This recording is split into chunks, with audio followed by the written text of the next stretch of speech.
Olá pessoal, tudo bom?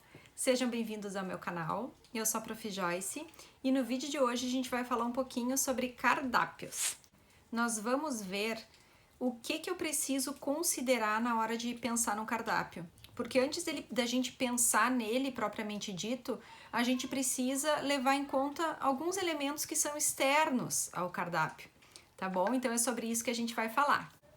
Aqui no Brasil, na grande maioria dos serviços, restaurantes, a gente trabalha muito com o sistema de buffet e no sistema de prato principal, guarnição, prato base, saladas e sobremesa.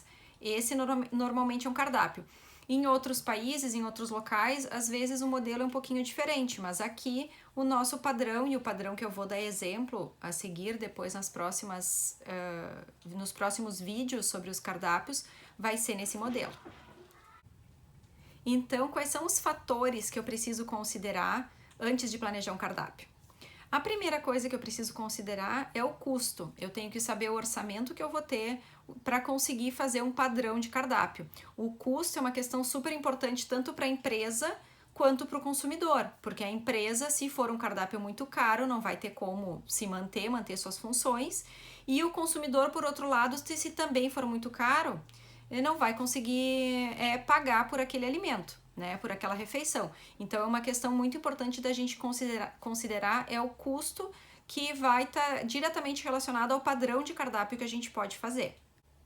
A segunda coisa que nós precisamos considerar é a capacidade profissional da equipe. O que significa isso?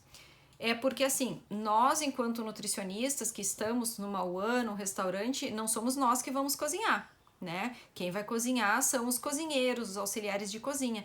Então a gente precisa ter uma noção muito clara do que esses funcionários conseguem fazer para que a gente consiga planejar esse cardápio, porque não adianta eu ter na minha cabeça lá criar uma receita mirabolante, eu quero inserir tal e tal coisa e ignorar por completo se os funcionários realmente estão preparados. Ninguém tem bola de cristal.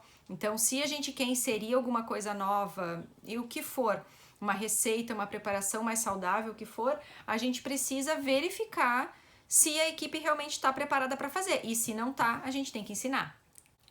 Outra coisa que conta na hora de preparar um cardápio é o público, né, pessoal? Porque embora as pessoas em si sejam muito diferentes, não significa que a pessoa que está do meu lado goste das mesmas coisas que eu, tem alguns padrões. Por exemplo, a gente sabe que quando a gente tem uma unidade tipo um RU, que é um público mais jovem, estudante, vai contar o quê?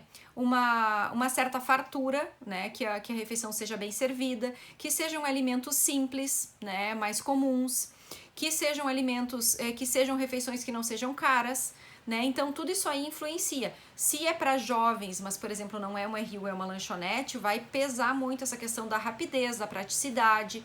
Tudo isso influencia na hora de planejar. Por outro lado, se a gente tem, por exemplo, um cardápio mais executivo, né? Um cardápio executivo a gente já não vai ter tanto essa restrição de custo, por exemplo, né? Mas a gente vai ter que servir um cardápio um pouco mais elaborado, com as preparações um pouco mais trabalhadas, né? E isso vai ser determinante. Então já é diferente, por exemplo, de um público jovem estudante. Em relação ao público feminino, também tem algumas características, como ter um cardápio bem colorido, bem variado, isso aí influencia bastante o consumo, né, feminino. É claro que tudo isso são sugestões, como eu disse, não são regras que tu deva aplicar rigidamente, mas ajuda a gente a ter um olhar diferenciado sobre esse cardápio. Outro fator que influencia bastante na escolha do cardápio é oferecer alimentos conhecidos das pessoas, que a gente chama de familiaridade.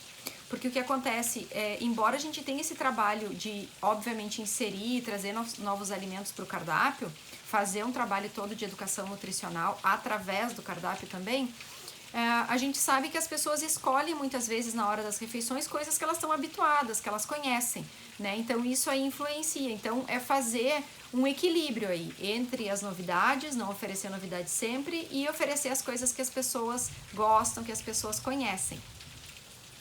E a última questão que eu acho importante considerar na hora de fazer o cardápio é a questão da nossa compra. Aí já é uma parte mais de gestão, da gente procurar sempre os fornecedores o mais próximo possível da gente, seja na cidade ou na região, os agricultores familiares, enfim, tentar trabalhar com uma rede mais local, usando produtos mais daqui. Isso ajuda bastante a gente a montar o cardápio. Então, no vídeo de hoje, o que eu tinha para apresentar para vocês era isso, eram alguns fatores, né, que devem ser considerados antes da gente começar a fazer o cardápio. E no próximo vídeo a gente continua com essas sequências de cardápios, tá bom? Dá um like aqui, se inscreva no canal e até o próximo vídeo.